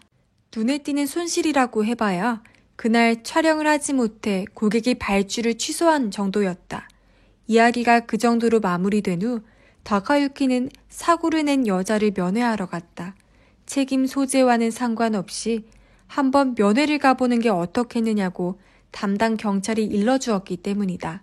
그러면서 그 경찰은 요즘은 자기 잘못이 명백한데도 면회조차 가지 않는 사람이 대부분이라며 한탄했다. 나름 성의를 발휘해 꽃다발까지 사들고 그녀의 병실을 찾아갔다. 당연히 면회는 이번 한 번으로 끝낼 생각이었다. 심호흡을 하고서 문을 노크했다. 문 옆에 모리사키 도모미라고 적힌 팻말이 걸려 있었다. 잠시 기다렸는데 반응이 없었다. 잠들었는지도 모르겠다는 생각에 꽃다발을 간호사에게 맡기고 갈까 생각했다. 그러면 얼굴을 마주하지 않아도 되고 면회를 다녀왔다는 체면도 설 것이라고. 다카유키가 돌아서려는 순간 병실 안에서 뭔가 툭 떨어지는 소리가 난 것 같았다. 그녀가 잠이 깼나 싶어서 다시 한번 노크를 해보았지만 여전히 반응이 없었다. 다카유키는 손잡이를 잡고서 상대가 놀라지 않도록 조심조심 문을 당겨보았다. 소리가 왠지 마음에 걸렸고 상대가 지금 어떤 상태인지도 확인하고 싶어서였다. 문을 20cm 정도 열자 창가에 있는 침대가 보였다. 그것을 보는 것과 동시에 그의 눈이 휘둥그레졌다. 침대 위가 피로 뻘겋게 물들어 있었기 때문이다. 안으로 후다닥 뛰어들어가 보니 침대에 누운 여자는 얼굴에 핏기 없이 축 늘어져 있고 담요 밖으로 나와 있는 왼쪽 손목에는 칼자국이 나 있었다. 그리고 거기서 엄청난 양의 피가 흘러나오고 있었다. 침대 밑에는 과일칼이 떨어져 있었다. 병실에서 뛰쳐나온 다카유키는 간호사를 찾아 이리저리 뛰어다녔다. 그의 재빠른 행동 덕분에 도모미는 목숨을 건졌다. 10분만 늦었어도 위험한 상태였다고 했다. 응급처치를 받은 도모미가 잠들어 있는 동안 다카유키는 병원 밖에서 그녀의 부모를 만났다. 두 사람은 딸의 목숨을 구해준 것에 대해 감사의 뜻을 표한 후 이번 사고로 피해를 끼친 것에 대해서도 사과했다. 괜찮다는 뜻을 전한 후 다카유키는 조심스레 물었다. 그보다 따님은 왜 자살을... 어머니인 아스코는 눈물만 닦고 있었고 아버지 노부이코가 입을 열었다. 그의 이야기에 따르면 도모미는 어렸을 때부터 발레리나가 되는 것이 꿈이었다고 한다.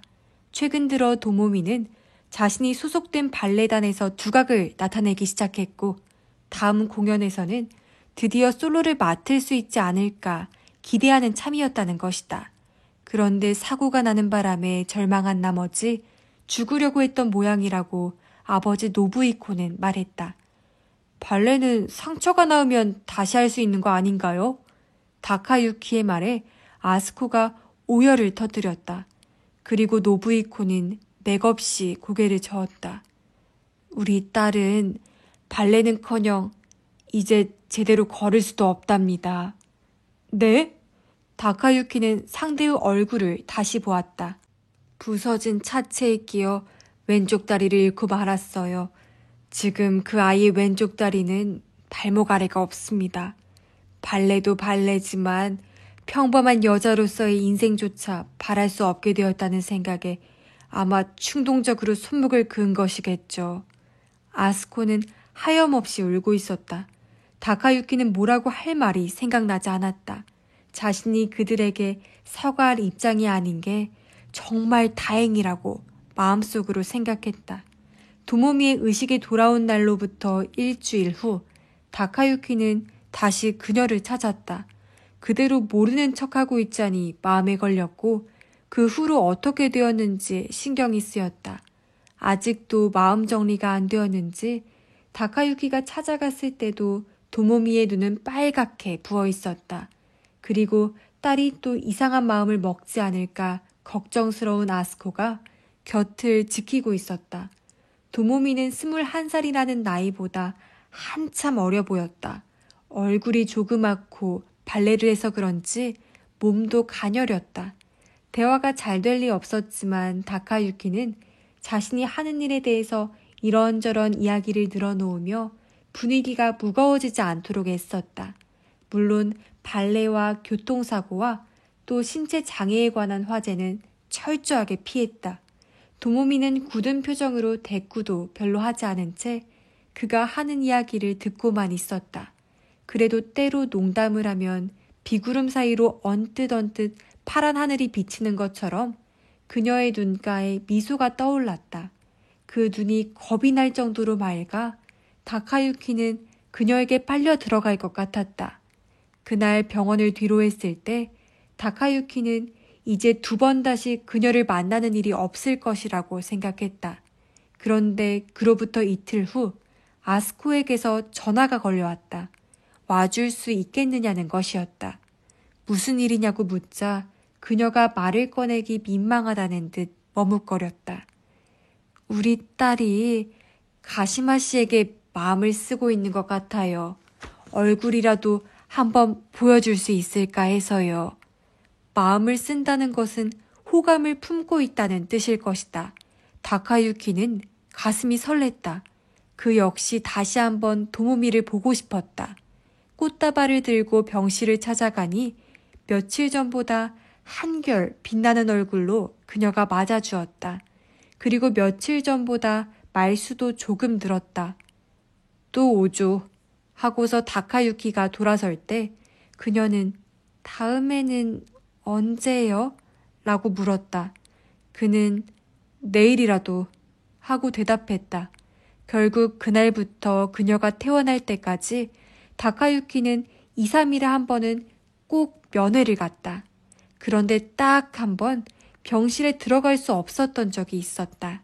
의족이 완성되어 그걸 끼워 맞추는 작업을 할 때였다.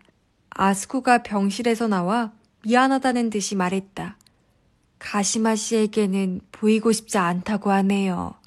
퇴원하고 얼마 지나지 않아 도모미는 비록 지팡이는 짚어야 했지만 걷는 데는 거의 지장이 없게 되었다. 정교한 의족과 재활치료 덕분이었지만 발레로 다져진 강인한 몸이기에 가능한 일이기도 했다. 재활치료센터에는 매일 다녀야 했다. 주말에는 다카유키가 데리고 갔다. 그녀가 치료사에게 1대1로 치료를 받는 동안 다카유키는 가만히 그녀를 지켜보면서 기다렸다. 담당 여의사가 모리사키 씨가 의욕이 대단하네요. 라고 말했을 때 도모미는 얼굴을 살짝 붉혔다. 다카유키는 그녀가 열심히 훈련하는 모습이 아름답다고 생각했다. 남녀 불문하고 이런 표정을 보여주는 사람을 지금까지 만난 적이 없었다. 사람들은 대부분 고통을 견뎌가면서까지 무언가를 성취하려 하지 않는다. 힘든 상황에 처하면 우선 책임을 전가하고 그 다음에는 포기를 하든지 무력해질 뿐이다. 그리고 비극의 주인공인 양한다. 도모미의 힘이 되어주고 싶다. 그녀가 입술을 깨물고 도전하는 모습을 볼 때마다 다카유키는 그렇게 생각했다. 가시마 씨는 누구에게나 이렇게 친절해요? 센터에서 돌아오는 길, 차 속에서 그녀가 물었다. 머뭇거리는 말투로 보아 그녀로서는 용기를 내어 던진 질문이라는 것을 알 수 있었다. 기본적으로 사람을 친절하게 대하고 싶은 마음은 있죠. 하지만 내가 이러는 건 그 때문만은 아닙니다. 그 때문만은 아니라는 건 무슨 뜻이에요? 다카유키는 차를 도로 옆에 세우고 앞을 바라본 채 답했다. 즐겁기 때문이죠. 도모미 씨와 함께 있고 싶다. 그런 뜻입니다. 그녀는 다소 놀란 듯했다. 이런 고백을 기대는 했지만 실제로 들을 수 있으리라고는 생각지 못했던 것이다. 다카유키로서도 한껏 용기를 쥐어짜낸 것이라 온몸이 뜨거워졌다. 제 다리가 이런데 괜찮아요? 도모미의 물음에 다카유키는 그녀의 얼굴을 바라보며 뭔가 말을 하려다 그만 웃음을 터뜨리고 말았다. 왜 웃어요? 그녀가 의아하다는 표정을 지으며 물었다. 내가 이렇게 말하려고 했거든요. 나야말로 코가 이렇게 생겼는데 괜찮겠느냐고. 그런데 너무 오그라드는 말이라 진지한 얼굴로는 얘기할 수가 없어서요. 도모미는 눈물을 글썽거리며 다카유키의 팔에 얼굴을 묻었다. 그 후로 두 사람의 교제는 계속되었고 반년 후 다카유키는 프로포즈를 했다. 도모미의 부모님도 결혼을 승낙했다. 노부이코는 그의 손을 잡고서 고맙네 라고 말했다. 도모미의 나이가 아직 어리다는 이유로 일단 약혼식을 먼저 치렀다. 도모미가 22살이 되면 결혼식 준비를 시작한다는 약속이 아맘리에 정해졌다. 도모미는 불만스러워했지만 나이보다 어려 보이는 탓에 신중을 기하려는 부모님의 마음도 이해가 갔다. 그 후로는 날마다 즐거운 일만 계속되었다. 다카유키는 일주일에 한두 번은 꼭 도모미를 만나서 신부 수업 얘기를 들었다. 그리고 작년 가을에 22살이 된 그녀는 드디어 결혼식 준비를 시작했다. 도모미에게는 장밋빛 나날이었을 것이다. 어렸을 때부터 꿈꿔온 호숫가 옆에 있는 교회에서 결혼식을 올린다는 소망도 이루어질 참이었다. 도모미가 운전을 다시 시작한 것은 다리가 불편한 그녀가 기동력을 발휘하려면 차를 사용하지 않을 수 없어서였다. 대신 그녀는 놀라우리만큼 조심스럽게 운전했다. 그래서 아무리 서두르는 경우라도 지나치게 속력을 내거나 핸들을 잘못 조작하는 일은 없었을 것이다.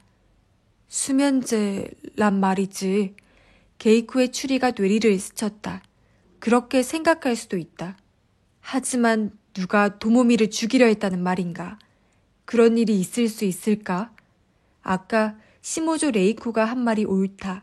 도모미는 모두에게 사랑받는 사람이었다. 언제였나?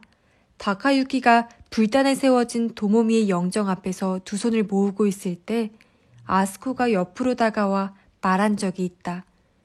원하는 대로 좀 더 일찍 결혼식을 올렸더라면 일이 이렇게 되지는 않았을 텐데 하고 그때 다카유키는 잠자코 고개를 끄덕였다. 도모미를 생각하고 있으려니 점점 눈이 말똥거렸다. 다카유키는 몇 번이나 몸을 뒤척이고 베개의 위치도 바꿔보았다. 그래도 잠이 오지 않자 가방에 넣어온 위스키라도 마셔볼까 싶어 일어나려는데 문을 두드리는 소리가 들렸다. 일어나 스탠드를 켜고 시계를 보니 새벽 4시가 조금 지난 시각이었다. 그는 문으로 다가가 네 하고 대답했다. 저예요, 유키에. 문을 열었다. 잠옷 위에 카디건을 걸친 유키에가 긴장한 얼굴로 서 있었다. 그 얼굴이 매우 창백해 보였다. 무슨 일입니까? 네, 저 목이 말라서 주스나 마실까 하고 부엌으로 내려갔는데 그녀는 한기가 드는지 카디건 앞자락을 여몄다. 그런데 무슨 일이 있었나요? 그게 누군가 사람이 있었어요. 마음을 굳혔다는 듯이 유키에가 말했다. 다카유키는 심장이 뛰는 것을 느꼈다. 그게 누군데요? 유키에가 고개를 저었다. 모르겠어요. 하지만 말소리가 들렸어요. 그는 등이 서늘해졌다. 아스코 부인 아닙니까? 아니에요. 남자 목소리였어요. 그것도 전혀 들어본 적이 없는 목소리요. 남자? 도둑인가? 하고 다카유키는 생각했다. 별장을 전문적으로 노리는 도둑이 있다는 이야기를 들은 적이 있었다. 보석이나 그림을 훔쳐간다고 했다. 알겠습니다. 가보죠. 방에서 나온 다카유키는 유키의 옆을 지나 계단으로 향했다. 그녀도 뒤따라왔다. 살금살금 계단을 내려갔지만 아무 소리도 들리지 않았다. 부엌으로 다가가 보았지만 역시 말소리 같은 건 들리지 않았다. 다카유키는 유키의 얼굴을 보았다. 그럴 리 없다는 듯 그녀가 고개를 저었다. 부엌 문에 귀를 대보았다. 사람이 있는 기척은 없었다. 다카유키는 문 손잡이를 잡고 소리나지 않게 조심하면서 잡아당겼다. 주방 안에는 형광등이 환하게 켜져 있었지만 사람의 모습은 없었다. 아무도 없는데요? 이상하네. 조금 전까지 틀림없이. 부엌 안쪽에는 뒷문이 있었다. 다카유키는 그 문도 살펴보았지만 잠겨 있었다. 이상하다면 이상할 수도 있는 일이었다. 왜 여기에만 불이 켜져 있는 것일까? 마지막으로 주방에서 나온 사람은 아스코일 텐데 그녀가 깜빡 잊은 건가? 왠지 으스스하네요. 유키에가 오싹하다는 듯 팔을 비볐다. 그래도 도둑이 들어왔다면 흔적이 있을 텐데요. 다카유키는 유키의 손을 잡고 벽에 있는 스위치를 눌렀다. 형광등이 일제히 꺼지면서 사방이 완전한 어둠에 갇혔다. 그 순간이었다. 누군가가 그의 왼팔을 잡았다. 놀란 다카유키는 소리를 지르려 했지만 소리내지 마 하는 남자의 목소리에 움찔하면서 소리를 삼켰다. 유키에도 조그맣게 비명을 질렀다. 소리내지 말라니까. 조용히 해. 남자가 다시 말했다. 다카유키는 몸이 뻣뻣하게 굳어오는 것을 느꼈다.